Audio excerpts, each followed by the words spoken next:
سمجھتا تھا سب کچھ اس کے پاس ہے۔ یہ اس زمانے کا قصہ ہے جب ایک بادشاہ اپنی طاقت، دولت اور حکومت پر بہت ناز کیا کرتا تھا۔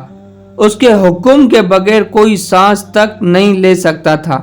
اس کے مال سونے سے سجے ہوئے تھے، خزانے بھرے رہتے تھے اور اس کے لشکر کی گونج دور دور تک سنائی دیتی تھی۔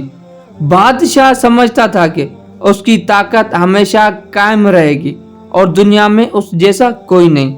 ایک دن وہ اپنی محل کی بلند چھت پر کھڑا ہو گیا، اپنی سلطنت کو دیکھ رہا تھا۔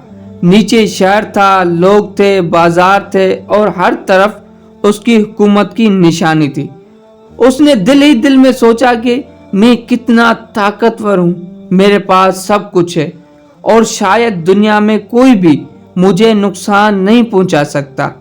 یہی غرور آہستہ آہستہ اس کے دل میں گھر کر چکا تھا۔ اس دن اچانک اس کے جسم میں شدید تکلیف شروع ہو گئی۔ پہلے تو اس نے معمولی سمجھا، مگر کچھ ہی لمحوں میں وہ درد ناقابل برداشت ہو گیا۔ فوراً ہی حکیم بلائے گئے، طبیب آئے، دوائی دی گئی، مگر کوئی چیز اثر نہ کر سکی۔ وہی بادشاہ ہزاروں پر حکم چلاتا تھا، آج خود بے بس پڑا تھا۔ اس کے مال میں شور تھا مگر اس کی دل میں خوف تھا۔ جب ہر دروازہ بند نظر آیا تو بادشاہ کی آنکھوں سے آنسو نکل آئے۔ اسی لمحے اسے اپنی حقیقت سمجھ آئی۔ اسے احساس ہوا کہ طاقت، دولت اور حکومت سب عارضی ہے۔ اس نے دل ہی دل میں کہا، اے اللہ، آج مجھے معلوم ہو گیا کہ میں کچھ بھی نہیں۔ اگر تو چاہے تو بادشاہ بھی بے بس ہو جاتا ہے۔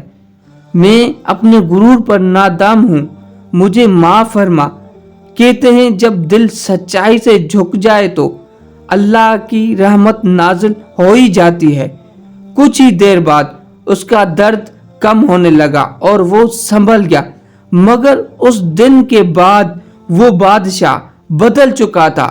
اس کی زبان میں نرمی آ گئی، اس کے فیصلوں میں رحم آ گیا اور اس کی دل میں عاجزی نے جگہ بنا لی۔ اب وہ طاقت پر نہیں، انصاف پر حکومت کرنے لگا تھا۔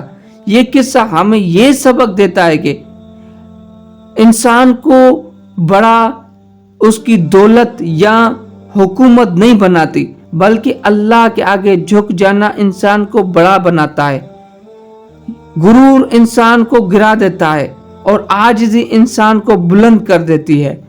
مزید ہماری ویڈیو کو دیکھنے کے لیے ہمارے چینل کو شیئر اور سبسکرائب کریں۔